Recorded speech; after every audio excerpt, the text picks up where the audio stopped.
Hey guys, welcome back to my channel. So today we're going to be testing out the Too Faced Born This Way concealer. So if you want to see how this product works, then just keep watching. So I already have my foundation done, so we're going to go ahead and jump into using the concealer. I have it in the shade Swan. It does come in 20 shades. Retails for $29. I got mine at Sephora. It is supposed to be hydrating, long-wearing, photo-friendly. So it's supposed to be their super coverage multi-use sculpting concealer. So you're supposed to be able to conceal, contour, highlight, and retouch. I just got it for the concealing purpose. So this is the lightest shade they had in my store. I don't know if it's the lightest shade in general. Probably. It says that it is infused with coconut water to delicately replenish the skin's moisture level.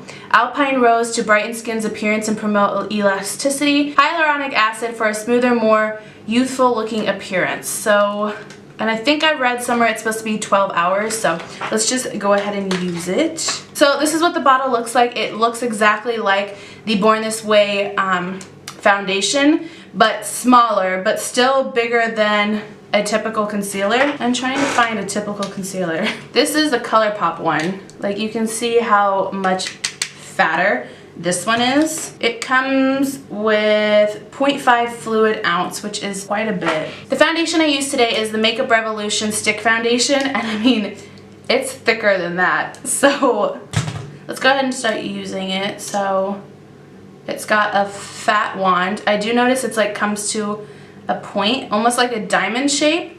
I don't know if you're gonna be able to see that. All right, let's just go in. Ooh. Ooh, holy yellowness. I'm good with yellow, but dang.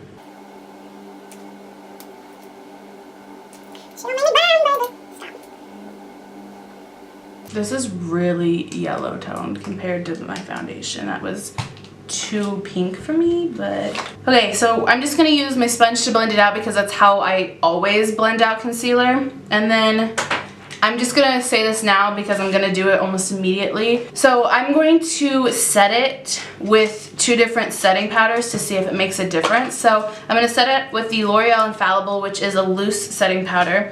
And then I'm gonna set it with ColourPop's pressed powder in Fair. Looks like this.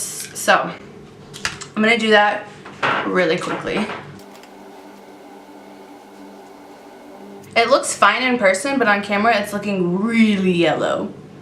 Okay, so I decided not to set it because I want to show you this. Like, I'm gonna try to come to you. It looks pretty much like, it looks pretty full coverage, but it's not. Like, I can still see the slight tinge of my dark circle. But I tend to always get that with every concealer that says it's full coverage, and everyone else is like, oh my god, it covers my dark circles. Not for me. I don't know why. So I'm just gonna add a little bit more, but I don't want to add too much. Even though it says it's supposed to be hydrating, so.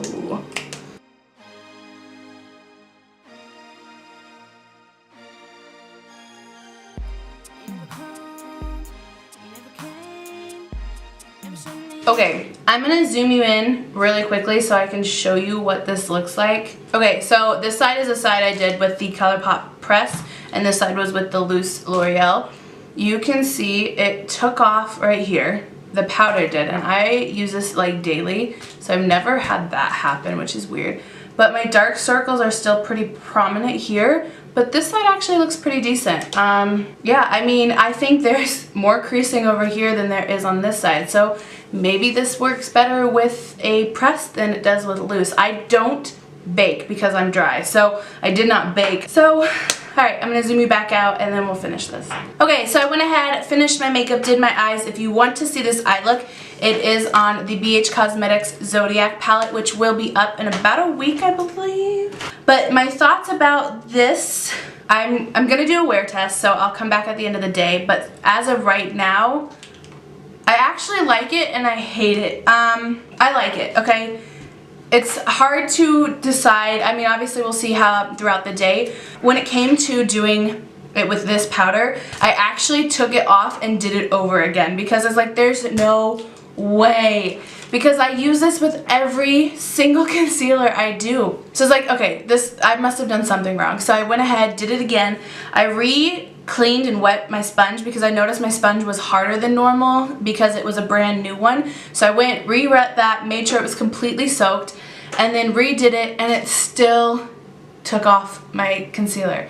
But it didn't take it off as badly as it did the first time. So I'm thinking that these products, they just don't mix, which that is the case sometimes. It's not very often that products have a problem with each other, but there is the occasional time that it could have a problem with each other, and these two just happen to have a problem with each other. Because I tried it where I used it with the sponge, I tried it where I just used it like this, and it did work better when I did it like this, but it still took it off.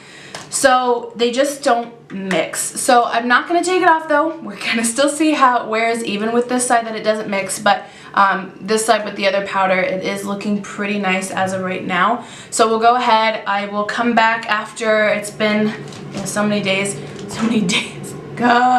After it's been so many hours, I will come back later tonight and show you what it looks like. As of right now, it's about noon. So we'll see at the end of the day. So I will be right back. Okay, so it's now basically the end of the day. It's 6 o'clock. I just want to take my makeup off. So this has been on for about 6 hours. I'm going to go ahead and zoom you in so you can see this. Okay, so you can probably see this is the side we did the ColourPop press, and this is the side we did the loose powder. You can see that this side is now started to fade. This side has held up. So they actually kind of match each other, because if you remember at the beginning, this side kept lifting product and this side didn't. Well, now this side basically matches this one.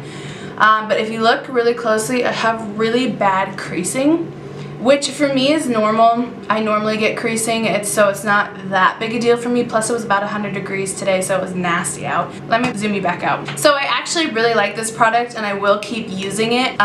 The creasing doesn't bug me because, like I said, I crease with every concealer, literally every concealer. It's just the amount is different based on the concealer. But I just need to prep it better, knowing that it was going to be an extremely hot day, which I didn't pay attention to. I didn't realize how hot it was going to be, so I didn't do anything special. So other than that though, I actually think it's a really good concealer. It is creasing, but it's still hydrating. So that's all I have for this video. Thank you for watching, and I will see you in my next one.